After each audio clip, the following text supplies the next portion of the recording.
and said, the trouble with you is you've got too many skeletons in the cupboard and you won't let God bless you.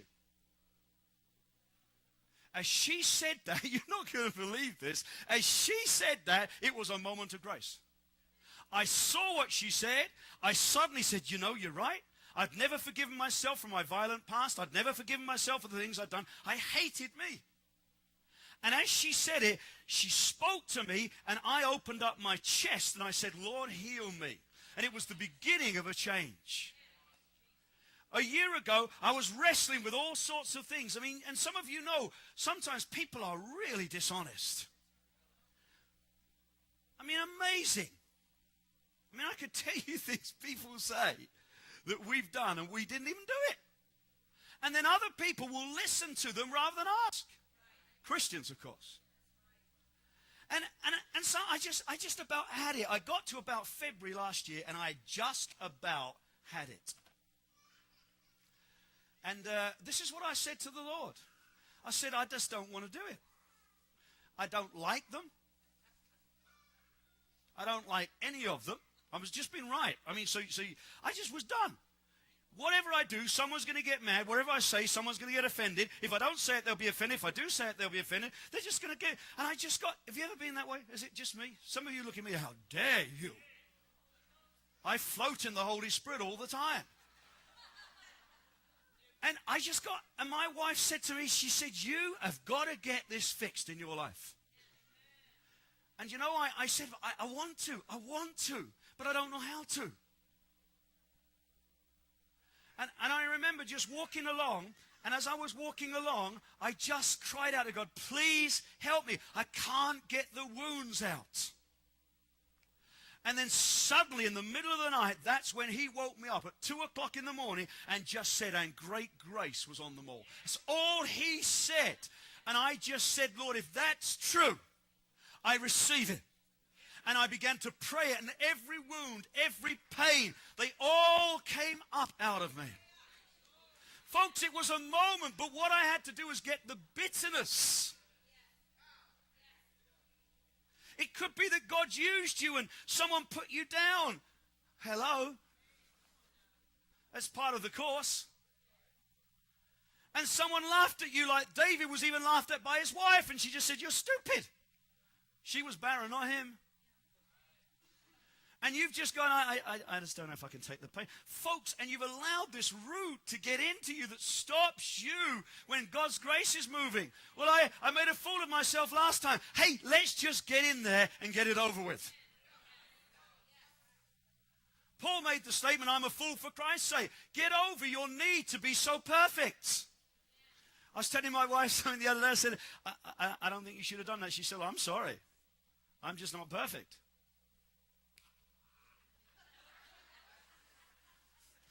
I've been practicing all these years to get a perfect wife, and I haven't got there yet. Come on, guys, get over it. Of course you're not, but if you won't let yourself be healed, you'll miss God's grace every time he moves. If you won't let yourself be healed, if you're always down on yourself, that bitter root will control you. It's time to get those inward issues dealt with so that we can catch the moment. Now, I'll just give you a couple more. It's all in the passage. But not only that, but it tells us in verse 16 and 17 that Esau was godless. Now, we live, believe it or not, in a country that claims 60% church attendance. Yet every time Billy Graham held a campaign, it was the church people who got saved. Isn't that amazing? Now, what I'm about to tell you, please don't get mad for truth. But if you do get mad, it proves there's still something lurking. We live in a very godless society. And unfortunately, it's got into the church. What does the word godless mean? It means not godly. Okay? Esau, listen to this, chose flesh, hunger, natural things over eternal issues. He chose a moment in the sense to be high than to walk in the eternal promises. It tells me in the second book of Timothy, chapter 3, verses 2 through 5, it says in the last days, verse 2, people will be lovers of themselves. What nation was that talking about? You know and I know that the biggest problem sitting in the seat right where you are is you. Most of us would not hit a moment of grace because we're so busy doing what we want to do. And will it bother me, and will it take my time, and will I have to put up with something? And you're just saying, I'm godless. Then it goes on in verse 4 and says they are lovers of pleasure rather than lovers of God. They love themselves. They're disobedient. They're rebellious. And then it says in verse 5, they have a form of godliness, but they deny the power thereof. In 1 John 2, 15 and 16, it tells us to watch out for this godless society, that everything's about the lust of the eye, the lust of the flesh, and boasting about what we've got. Do you know how many preachers I meet who want to ask me how many people are in the church? Why do you want to ask me that? So you can tell me how many are in yours? So you can compare eggs with eggs and prove you're better?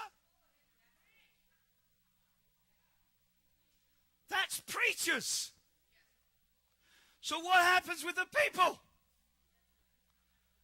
We're godless. If God said to you, go to Iceland, whoa, me no like it icy. Me like it sweaty. Well, let me tell you, me no like it sweaty.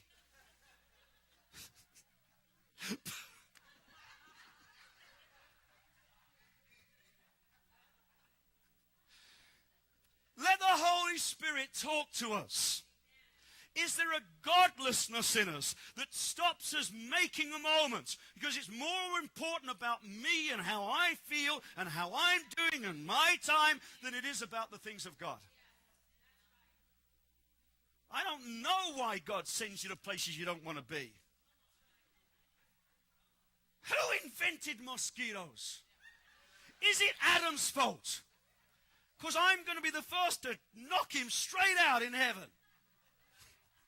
You did it. I'm just joking. I spent all these years developing a beautiful garden. I can't go out there. I mean, I was working the other day. You should see me. I look like I've got leprosy down on my legs. I got in an ant pile. And they said, oh, we would like to meet you. In fact, we would like to eat you.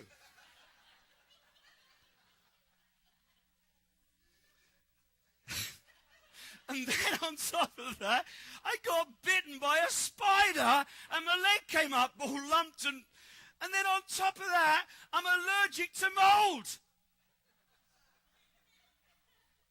I mean, what are you doing sending me here?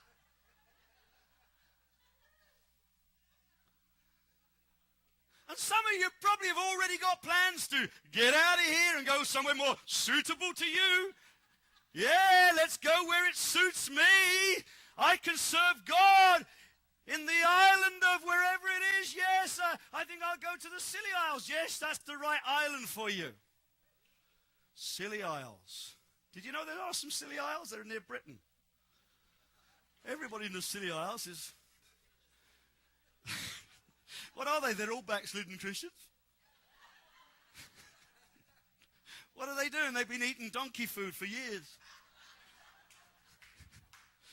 And we're laughing, but I'm illustrating what we're really like. I've always wanted my worship team to get this song. Oh, it's all about me. Yes, it's all about me. I'll worship me, I see. It's all about me. I love to eat the wrong food. And I love to go the wrong places. And then I pray God will change it. It's all about me. Oh, the sermon's too long. And the preaching's too strong. I'd rather watch TV. 'Cause it's all about